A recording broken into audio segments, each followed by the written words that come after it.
Well, do you want to talk about that now? Like the Yeah, Wachowskis I, and it. this movie? I found it distracting. I found it a little distracting while I just started watching this, and then I kept like making notes. I'm like, it's a little more Blade Runner as it goes along. But yeah, this movie, if you've seen The Matrix, will feel very familiar. There's a few things in here that I think the Wachowskis. I don't think they were trying to. I don't think there's enough for plagiarism, or I don't think there's any kind of court case you No, can no. make out of this.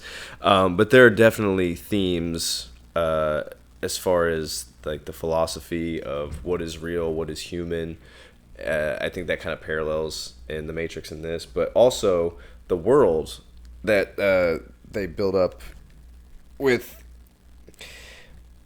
the the The data cyborg. jacks. Yeah, the data stuff like that just that visual kind of got me, and I'm like, oh, well, that looks like what they did with the Matrix. I'm like, are they trying to? Was that what the Wachowskis were trying to get at? Like, that were these even real people? I don't know. It I was kind of lost in thought during this part, so I was a little confused. But the Wachowskis apparently showed. Is it the producer? The producer for the Yeah, movie? Joel Silver. Yeah, I guess they got a lot of inspiration from Akira Ninja Scroll, and apparently they wanted to do like not a live action version of this movie, but this was kind of the influence for The Matrix, Yeah. quote unquote. I'm not entirely sure how accurate that is, but you can see it at Well, least. I think the quote you sent me from the trivia there was they asked Joel Silver to watch the film and they said we want to do this but live action, Yeah, and I guess that was their pitch for The Matrix. And Joel Silver he has a strong track record for backing some pretty strong horses, and obviously The Matrix worked out for all of them. yeah, But I think thematically, Ghost in the Shell probably resonated with the Wachowskis like on a very deep level. Because again, that transhumanism component of the story is not something you can overlook in reference to the Wachowskis. no, They have a pretty consistent theme from like probably the Matrix onward. Because I think they did Assassins. I think they wrote that shitty Stallone versus Antonio Banderas movie. oh That lord, is not a good movie. I think they wrote that. the Wachowskis Um, don't have a good track record, to be honest with you. it's more misses than hits, but their perspective is definitely unique. Yeah, But the point I'm trying to make here is like from The Matrix onward, there is a fairly consistent theme across many of their films, except maybe Speed Racer, that it oftentimes has to do with like a disconnect between the essence of a person and their physical form.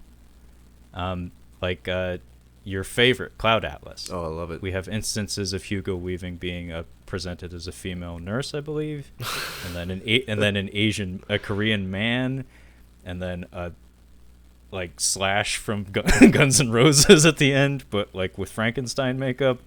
Um, and then The Matrix, obviously, you have a situation where people have digital selves and then they have physical selves, and those don't necessarily jive with one another.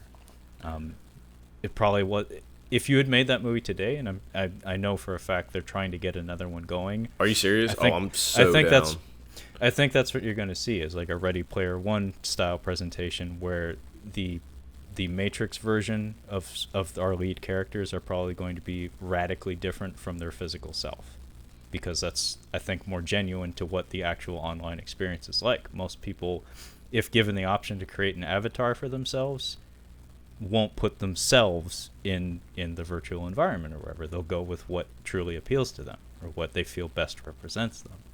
And I feel like the core theme of Ghost in the Shell definitely is something that probably spoke to both of them at this point in their life. And also, it needs to be said, there's a little thing called Shadowrun.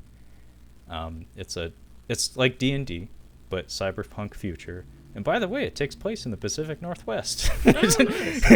And as far as I know, it came out in like the late 80s. So I would not be surprised if like the data jacking element of that probably could have inspired Masamune Shiro in writing the Ghost in the Shell manga, and the Wachowskis, because I'm pretty sure they were familiar with Shadowrun.